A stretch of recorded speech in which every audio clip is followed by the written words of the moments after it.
Welcome to Adult Education and Family Literacy Week and the Command Center, hosted by the Coalition on Adult Basic Education. Hello, everybody, and welcome back. Welcome to the Command Center here in Washington, D.C. I'm Don Finn. I am past president of the COA Board of Directors, and it's my pleasure to welcome you back to the Command Center in D.C. here on Adult Education and Family Literacy Week. You may notice the fancy eyewear here. It's yellow glasses for literacy. You can find out more about that on the COA website. Unfortunately, they don't make these in prescriptions, so I'm going to go ahead and see if I can hit the right buttons here and welcome our guest. Stephanie Sommers is joining us. Stephanie, hello. It's good to see you. Welcome to the Command Center. Thank you. It's great to be here. Well, it's great to have you. I'll tell you what, while I go ahead and change my glasses, why don't you tell us just a little bit about yourself and your program? Great. My name is Stephanie Sommers, and I work for Minneapolis Adult Education in Minneapolis, Minnesota. In Minnesota, our ABE services are delivered through the K-12 system, so I'm part of Minneapolis Public Schools. I've worked in the field of ABE for about 25 years. Currently, I have two roles. I wear multiple hats, like so many of us do. I work in a program that is located inside the Hennepin County Jail called the HOPE program, which stands for Helping Offenders by Providing Education, where I teach classes to inmates at our county jail. And I'm also the adult diploma coordinator for our program, which means I help students earn an alternative to a test-based credential if they are needing their high school completion credential. Well, that's great. Thank you so much for sharing with us. And let me ask you this. Why are you excited about your work in this field? I am excited about adult education because I feel like it is a great way to live the value of equity. We give chances to students who maybe have not had positive educational experiences in the past. We help them to reach their goals. We help to break down barriers for students who come to us with language barriers or educational barriers, or they've been maybe excluded from certain opportunities in the past. By providing them with our classes and services, we give them hope and we give them a chance to have a better future. What could be better than that? Absolutely. No, that is wonderful, and I completely agree. And of course, having not only so much time in adult education, but also wearing those many hats, you definitely have a pretty well-rounded perspective on things. And so, Adult Education and Family Literacy Week is that special time each year where we highlight the benefits of adult education and the accomplishments of adult education and family literacy. So let me ask you, what are you hoping, Stephanie, to achieve during AEFL Week this year? I'd just like to continue to raise the profile of adult education, let my counterparts in K-12 and higher ed know that we employ excellent, skilled teachers. We are able to help learners with individual needs and goals. And I think it's a time to celebrate those of us who are committed to the principles of lifelong learning, because it is never too old to reach those goals and to keep bettering ourselves. And I think that's a message that is definitely should be out there being shared.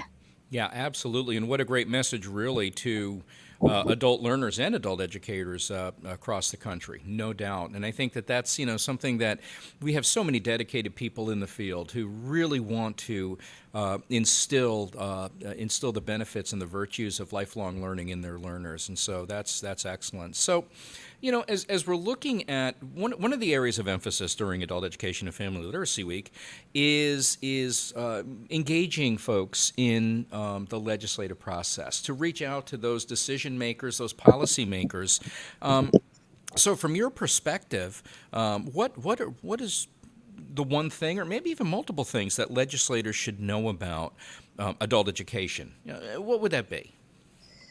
I think it comes down to the fact that it is an excellent value. By funding our programs, the legislators are not only creating a more skilled and ready workforce, we teach those skills we know employers want, like effective communication, critical thinking, teamwork, and problem solving.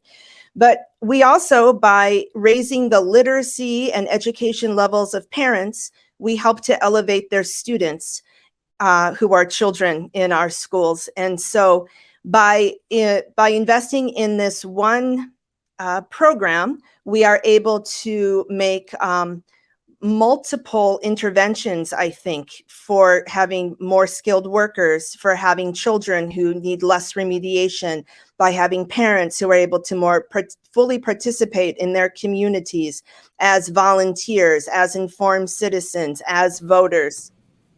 So I think you can't spend your money in a smarter, better way than this. Absolutely, and I think that's one of those messages that, across the board, if we can just really get the word out there and get people to see, the benefit of adult education, not only for the adult learners, but on their children, their grandchildren, the role models that they are, definitely, one of the I think the mission statement of COABE is inspiring educators so adults succeed and communities thrive, and we have that specifically based upon feedback from the field and from skilled practitioners such as yourself. So I think that's a great message. So as we're looking at getting the word out, and as we're looking at really emphasizing the importance and the benefit of adult education and Family Literacy Week, I'm gonna ask you a question that I asked our last guest.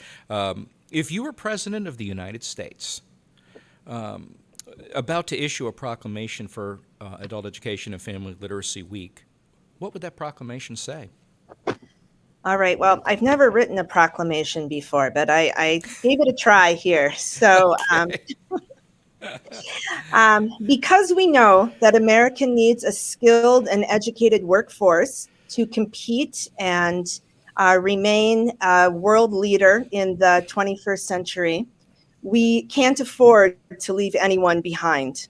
We need everyone to be able to fully participate in reaching the goals we have for ourselves as a country, and that means we need to fully fund our adult education classes and programs.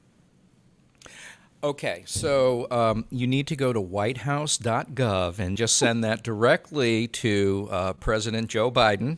I think that is an excellent proclamation. I think that's an excellent example. Stephanie, do you have anything else, anything random or anything else that you'd like to share with our folks, maybe anything that I haven't asked you about, anything you'd want to expand upon at all? I have a message for students who are participating in adult education.